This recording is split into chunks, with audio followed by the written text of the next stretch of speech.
ఈ కంప్రెసర్లో మనకి 3 టైప్స్ అయితే ఉంటాయన్నమాట. ఫస్ట్ వచ్చేటప్పటికేమో సింగిల్ రోటో కంప్రెసర్ అయితే ఉంటుంది. సెకండ్ వచ్చినప్పుడు మనకి డ్యూయల్ రోటరీ కంప్రెసర్ అయితే ఉంటుంది. థర్డ్ వచ్చినప్పటికి హాయ్ ఫ్రెండ్స్, నా పేరు సాయి, మీరు చూస్తున్నారు సజలక్ తెలుగు.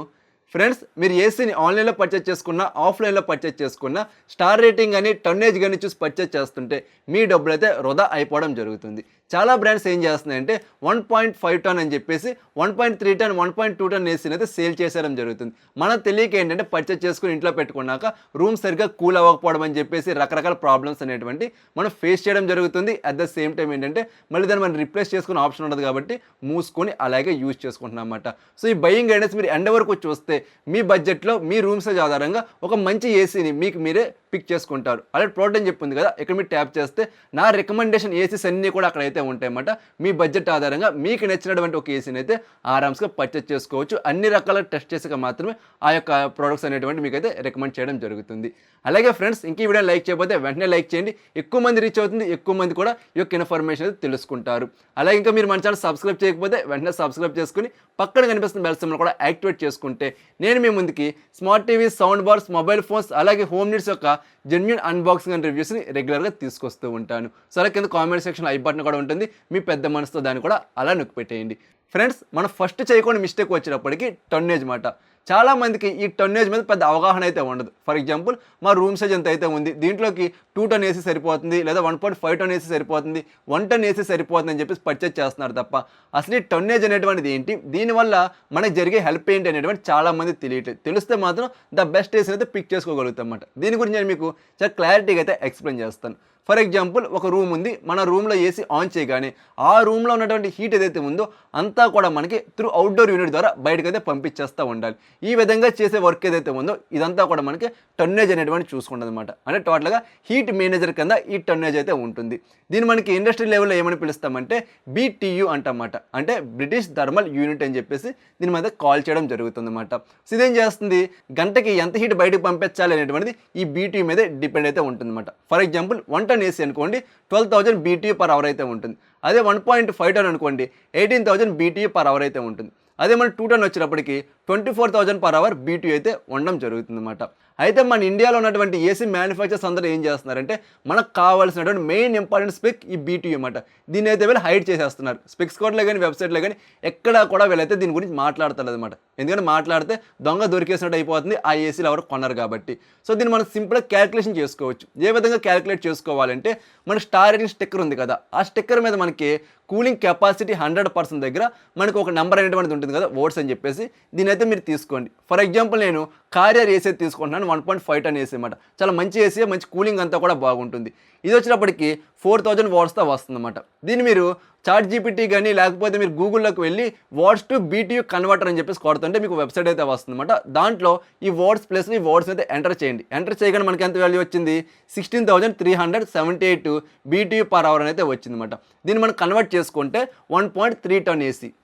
సో వీళ్ళు చెప్పిందంతా 5 టన్ ఏసీ, బట్ మనకు వచ్చిందంతా 1.3 టన్ ఏసీ అనమాట.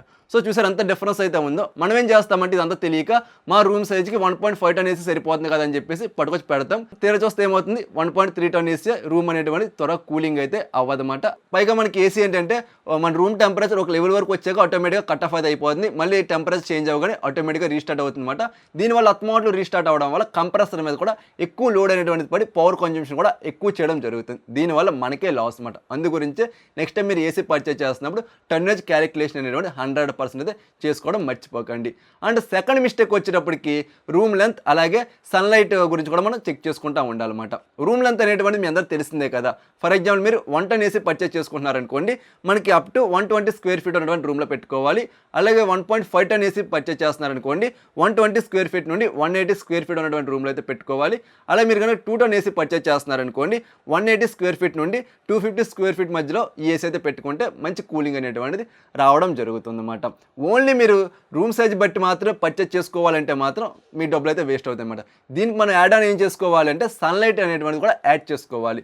ఫర్ ఎగ్జాంపుల్, మీరు గ్రౌండ్ ఫ్లోర్లో ఉంటున్నారు, చుట్టూ చెట్లు కానీ లేకపోతే మీ ఇంటి చుట్టూ కూడా హౌస్లు అనేటువంటివి ఉన్నాయి, మాకు స్టైర్ కూడా ఉంది, సన్లైట్ అనేటువంటిది మా ఏసీ ఉన్న రూమ్లోకి ఎక్స్పోజ్ కాదు అనుకుంటే మాత్రం ఈ నార్మ్స్ ప్రకారం మీరు ఏసీ టన్ అనేటువంటి పర్చేజ్ చేసుకోవచ్చు, మంచిగా కూలింగ్ ఉంటుంది. అలా కాకుండా సన్లైట్ అనేటువంటిది మా ఇంటికి ఎక్కువ ఎక్స్పోజ్ అవుతూ ఉంటుంది, రూమ్ కూడా ఎక్కువ ఎక్స్పోజ్ అవుతూ ఉంటుంది, పైన మనకు స్టైర్ లేదు అనుకుంటే మాత్రం మీరు 1 టన్ పర్చేజ్ చేయవలసిన ప్లేస్లో 1.5 టన్ పర్చేజ్ చేసుకోవాలి. ఈ విధంగా పర్చేజ్ చేసుకుంటే మన ఫాస్ట్గా కూలింగ్ అనేటువంటిది ఉంటుంది, కంప్రెసర్ మీద కూడా ఎక్కువ లోడ్ అనేటువంటిది పడకుండా ఉంటుందన్నమాట. ఫర్ ఎగ్జాంపుల్ బయట మనకి 40 డిగ్రీస్ టెంపరేచర్ ఉందనుకుందాం. ఆ టెంపరేచర్ మనకి స్లాబ్ని టచ్ చేసి అలాగే మన విండోస్ అన్ని టచ్ చేసేటప్పటికి ఇంట్లో ఏమవుతుంది, మనకి కంప్లీట్గా కంప్రెసర్ అనేటువంటిది ఏర్పడుతుంది అనమాట. అంటే హీట్ అనేటువంటిది జనరేట్ అవుతుంది. ఆ హీట్ అనేది బయటకు వెళ్ళలేక లోపలే ఉండిపోయి బయట 40 ఉన్నదల్లా లోపల మనకి 45 డిగ్రీస్కి ఇంక్రీజ్ అవ్వడం జరుగుతుంది అనమాట. సో దీనివల్ల ఏమవుతుంది అంటే ఏసీ మీద కొంచెం ఎక్కువ లోడ్ అనేటువంటి పడుతుంది అనమాట. అంటే కొంచెం ఎక్కువ టైం తీసుకుంటుంది రూమ్ కూల్ చేయడానికి. దానివల్ల చాలామంది ఏమనుకుంటామంటే మా ఏసీ సరిగ్గా పెర్ఫార్మెన్స్ అవ్వట్లేదు, అనవసరం కొనేసాం చెత్త ఏసీ అనేసి అనుకుంటాం అన్నమాట. సో ఇక్కడ జరిగింది ఏంటి, టెంపరేచర్ అనేది ఇంక్రీజ్ అవ్వడం వల్ల ఏసీ యొక్క పెర్ఫార్మెన్స్ అనేది తక్కువైంది అనమాట. అందు గురించి మీకు ఎక్కువ సన్లైట్ ఉంటే మాత్రం మీరు టోన్ అనేటువంటిది ఇంక్రీజ్ చేసుకుంటేనే ద బెటర్ కూలింగ్ అనేటువంటిది ఉండడం జరుగుతుంది. ఏసీ కంప్రెసర్ మీద కూడా ఎక్కువ లోడ్ అనేటువంటి పడకుండా మంచి లైఫ్ అయితే వస్తుంది, పవర్ కన్జంప్షన్ కూడా తక్కువైతే ఉండడం జరుగుతుంది. మీకు క్లారిటీగా అర్థమైంది కదా. So okay, next third mistake వచ్చేటప్పటికి స్టార్ రేటింగ్. ప్రతి ఒక్కరికి కూడా 5 స్టార్ ఏసీ కావాలి, ఎందుకంటే లెస్ పవర్ కన్జంప్షన్ ఉంటుంది, దీనివల్ల మాకు కరెంట్ బిల్ తగ్గిపోతుంది అని చెప్పేసి. ఇది ఒక పెద్ద మిత్ భయ్య. ప్రతి ఒక్కరికి కూడా 5 స్టార్ ఏసీ అనేటువంటిది పవర్ కన్జంప్షన్ అయితే ప్రొవైడ్ చేయదు. ఫర్ ఎగ్జాంపుల్ మీరు అకేషనల్గా ఏసీని యూజ్ చేస్తున్నారు అంటే మాకు సమ్మర్లోనే యూజ్ చేస్తాం, టెంపరేచర్ ఎక్కువ ఉన్నప్పుడు యూజ్ చేస్తాము, అలా రైనీ సీజన్లోని వింటర్ సీజన్లోని ఏసీ ఆన్ చేయము అనుకున్న వాళ్ళకి 5 స్టార్ ఏసీ అనేటువంటి అనవసరం. మీరు 20,000 రూపాయలు 10,000 రూపాయలు అదనంగా పెట్టిన డబ్బులు ఏవైతే ఉంటాయి అవన్నీ కూడా వృధా అయిపోవడం జరుగుతుంది అన్నమాట. ఆ ప్లేస్లో మీరు 3 స్టార్ ఏసీ పర్చేజ్ చేసుకోండి, మనకు 10,000 15,000 రూపాయలు డబ్బులు తగ్గుతుంది, అలా పవర్ కన్జంప్షన్ కూడా మోడర్న్గా అయితే ఉంటుంది, కూలింగ్ కూడా మనకి చాలా ఫాస్ట్గా అయితే రూమ్ కూల్ అవ్వడం జరుగుతుంది అన్నమాట. సో అర్థమైందా ఎవరు ఏది పర్చేజ్ చేసుకోవాలి అనే క్లారిటీ అయితే. నెక్స్ట్ ఫోర్త్ మిస్టేక్ వచ్చేటప్పటికి డెసిబల్స్ మాట. ఇది చాలామంది నోటీస్ చేయరు, బట్ ఏసీ ఇన్స్టలేషన్ అంతా అయిపోయాక ఏసీ మాకు సౌండ్ వస్తుంది, నైట్ పడుకుంటే జూయి సౌండ్ వస్తుంది అని చెప్పేసి చాలామంది కంప్లైంట్ చేస్తూ ఉంటారు అన్నమాట. మేము ఫీల్డ్కి వెళ్ళినప్పుడు కూడా చూస్తూ ఉంటాము, మా ఏసీ సౌండ్ వచ్చేస్తుంది నైట్ టైం పడుకున్నప్పుడు అని చెప్పేసి. ఎందుకంటే డెసిబల్స్ మాట. ఇక్కడ కంపెనీ ఏమీ దాపరకాలు లేవు, ఉన్నదొన్నట్టుగా చెప్పేస్తుంది అనమాట. ఈ ఏసీ వచ్చేటప్పటికి 40 డెసిబల్స్ అయితే ఉంటుంది, టర్బో మోడ్లో ఎంత డెసిబల్స్ అయితే ఉంటుందని చెప్పేసి వాళ్ళు క్లారిటీగా చెప్పేస్తారు. బట్ మనం ఏమీ కూడా చూడకుండా బ్లైండ్గా పర్చేజ్ చేస్తున్నామన్నమాట. మనకు నాయిస్ అనేటువంటి తక్కువ రావాలంటే తక్కువ డెసిబల్స్ ఉన్నటువంటి ఏసీ పర్చేజ్ చేసుకోవాలి. ఫర్ ఎగ్జాంపుల్ 30 డెసిబల్స్ నుండి 45 డెసిబల్స్ మధ్య ఉన్నటువంటి ఏసీ పర్చేజ్ చేసుకోండి, మీరు నైట్ టైం హ్యాపీగా పడుకోవచ్చు అన్నమాట. ఎటువంటి నాయిస్ కూడా ఉండదు. ఆఫ్టర్ 1 ఇయర్ తర్వాత కొంచెం నాయిస్ అనేటువంటి యాడ్ అవుతుంది, మీరు మంచిగా మెయింటెనెన్స్ చేసుకుంటే మళ్ళీ నార్మల్ 40 కానీ 30 డెసిబల్స్కి అయితే వచ్చేయడం జరుగుతుంది అన్నమాట. బట్ మనకు లాంగ్ రన్లో ఏమవుతుందంటే కంప్రెసర్స్ అండ్ మోటార్స్ అనేటువంటి ఎక్కువ తిరగడం వల్ల అరిగిపోయి కొద్దిగా సౌండ్ అనేటువంటి వస్తూ ఉంటుంది. అది కూడా ఓ 5 to 7% ఎక్కువ డెసిబల్స్ అయితే వస్తుంది తప్ప భారీగా అయితే రాదు అన్నమాట. అందు గురించి ఫస్ట్ టైం పర్చేజ్ చేస్తున్నప్పుడు లెస్ డెసిబల్స్ ఉన్నటువంటి ఏసీ పర్చేజ్ చేసుకుంటే ఎక్కువ నాయిస్ అనేటువంటిది రాదు అన్నమాట. నెక్స్ట్ 5th మిస్టేక్ వచ్చేటప్పటికి కంప్రెసర్. ఈ కంప్రెసర్లో మనకి 3 టైప్స్ అయితే ఉంటాయి అన్నమాట. ఫస్ట్ వచ్చేటప్పటికేమో సింగిల్ రోటో కంప్రెసర్ అయితే ఉంటుంది, సెకండ్ వచ్చినప్పుడు మనకి డ్యూయల్ రోటరీ కంప్రెసర్ అయితే ఉంటుంది, థర్డ్ వచ్చినప్పటికి ట్విన్ రోటరీ కంప్రెసర్ అయితే ఉంటుంది అన్నమాట. ఈ 3 గురించి చాలా మందికి తెలియక ఏది పర్చేజ్ చేసుకోవాలి, సరే ఏది తక్కువ వస్తుంది పర్చేజ్ చేసుకుందాం, లేదా ఏది ఎక్కువ రేటుకి వస్తుంది పర్చేజ్ చేసుకుందాం అనేది పర్చేజ్ చేసుకుంటూ ఉంటున్నారు. ఫర్ ఎగ్జాంపుల్ మీకు కనుక సింగిల్ రోటరీ కంప్రెసర్ ఉందనుకోండి, ఎక్కువ నాయిస్ అనేటువంటిది ఉంటుంది, అలా పవర్ కన్జంప్షన్ కూడా ఎక్కువైతే ఉంటుంది, కూలింగ్ కూడా మనకి చాలా స్లోగా అయితే అవుతూ ఉంటుంది అన్నమాట.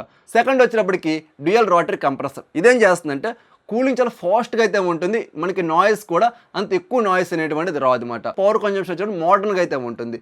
థర్డ్ వచ్చినప్పటికి ట్విన్ రోటరీ కంప్రెసర్ అనమాట. ఇదేం చేస్తుందంటే లెస్ పవర్ కన్జంప్షన్ ఉంటుంది, అలాగే కూలింగ్ కూడా స్టేబుల్గా అయితే ఉంటుంది అనమాట.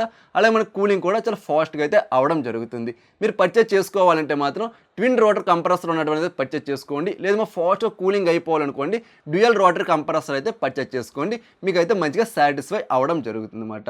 అలాగే కన్వర్టబుల్ ఏసీస్ పర్చేజ్ చేసుకోండి, అలాగే నాన్ ఇన్వర్టర్ ఏసీలు అయితే తీసి పక్కన పెట్టేయండి, ఇంకా అవి మాత్రం పర్చేజ్ చేయకండి, ఎక్కువ పవర్ కన్జంప్షన్ అయితే చేయడం జరుగుతుంది. ఇప్పుడు వచ్చే ఏసీలన్నీ కూడా ఇన్వర్టర్ ఏసీలు వస్తున్నాయి కాబట్టి మన ప్రాబ్లం ఏమీ లేదు. ఆఫ్లైన్లో పర్చేజ్ చేసుకునే వాళ్ళు నాన్ ఇన్వర్టర్ ఏసీలు అయితే పర్చేజ్ చేయకండి. అలాగే మనకి 4-వే స్వింగ్ ఉంటే మాత్రం ఎక్సలెంట్గా అయితే ఉంటుంది, ఫాస్ట్గా రూమ్ కూలింగ్ అయితే అవడం జరుగుతుంది అన్నమాట. నెక్స్ట్ మనకి సర్వీస్ అలాగే వారంటీ విషయానికి వచ్చినట్టయితే మనకు తెలిసిందే కదా సర్వీస్ ఏ విధంగా ఉంటుంది అనేది. ప్రీమియం బ్రాండ్స్ చాలా మంచిగా అయితే ఉంటుంది, మనకి చిన్న చిన్న బ్రాండ్స్ ఏంటంటే అంత మంచిగా అయితే ఉంటుంది. కాకపోతే 5 years పీసీబీ ఇచ్చేటువంటి బ్రాండ్స్ మాత్రం మీరైతే కన్సిడర్ చేయండి, ఎందుకంటే పీసీబీ అనేటువంటి చాలా చాలా ఇంపార్టెంట్ అనమాట. అలాగే హై కాస్ట్ ఉన్నటువంటి వన్ ఆఫ్ ద కాంపోనెంట్ అని చెప్పుకోవచ్చు. అలాగే మనకి మినిమం 5 ఇయర్స్ కంప్రెసర్ వారంటీ ఇచ్చేటువంటి ఏసీస్ మాత్రం పర్చేస్ చేయండి. చాలా ఏసీస్ ఏంటంటే 10 ఇయర్ 20 ఇయర్ కంప్రెసర్ వారంటీ కూడా ప్రొవైడ్ చేస్తామంటున్నారు కాబట్టి ఒక్కసారి మీరు చెక్ చేసుకుని అయితే పర్చేస్ చేసుకోండి. ఇది కంప్లీట్గా బయింగ్ గైడెన్స్ వచ్చినప్పటికి మీకు ఫుల్ క్లారిటీ వచ్చింది, అలా మీకు యూజ్ఫుల్ అయింది కదా. సో ఖచ్చితంగా మీ ఫ్రెండ్స్ అలా మీ ఫ్యామిలీ మెంబర్స్ అందరూ కూడా ఈ వీడియోని షేర్ చేయండి. ఇంకా మీరు మన ఛానల్ సబ్స్క్రైబ్ చేసుకోకపోతే వెంటనే సబ్స్క్రైబ్ చేసుకుంటే ఇటువంటి జెన్యూన్ అలాగే ద బెస్ట్ ఇన్ఫర్మేషన్తో పాటుగా అన్బాక్సింగ్ అలాగే రివ్యూస్ని రెగ్యులర్గా మీ ముందుకైతే తీసుకొస్తూ ఉంటాను. అలాగే ఫ్రెండ్స్ ఇంక ఈ వీడియో లైక్ చేయకపోతే వెంటనే లైక్ చేయండి. అలాగే మీకు తక్కువ బడ్జెట్లో ద బెస్ట్ డీల్స్ అయినా కావాలనుకుంటే ఇది మన ఇన్స్టాగ్రామ్ పేజ్ అన్నమాట. ఈ పేజ్లో మీరు ఫాలో అయ్యారంటే మంచి మంచి డీల్స్ అన్నీ కూడా నాకు నేను కానీ పోస్ట్ చేయడం జరుగుతుంది. అలాగే ఇది నా వాట్సాప్ నెంబర్, మీకు ఏమైనా డౌట్స్ అయినా ఉన్నాయంటే ఒకసారి మీరు కాంటాక్ట్ చేయండి. ఓన్లీ మెసేజ్ మాత్రమే చేయండి, కాల్స్ ఏమీ కూడా చేయకండి. అలాగే ఇది మన ఇన్స్టా ఐడి అన్నమాట. ఇక్కడ మీరు మెసేజ్ చేసినా నేను మీకు రిప్లైస్ అయితే ఇవ్వడం జరుగుతుంది. ఇంకా ఫాస్ట్గా రియాక్ట్ అవ్వాలంటే కామెంట్ సెక్షన్లో కామెంట్ అయితే చేయడం మర్చిపోకండి. ఫాస్ట్గా అయితే మీ డౌట్స్ అన్నీ కూడా క్లారిఫై చేయడం జరుగుతుంది. అలాగే ఫ్రెండ్స్ మళ్ళీ అడుగుతున్నా, ఇంకా లైక్ చేయకపోతే వెంటనే లైక్ చేసి మన ఛానల్ సబ్స్క్రైబ్ చేసుకుని కింద హై బటన్ కూడా అలా క్లిక్ చేసి పెట్టండి. సో మరొక మంచి వీడియోతో నేను మీ ముందుకు వస్తా. అంతవరకు చూస్తూనే ఉండండి సచ్చరక్ తెలుగు.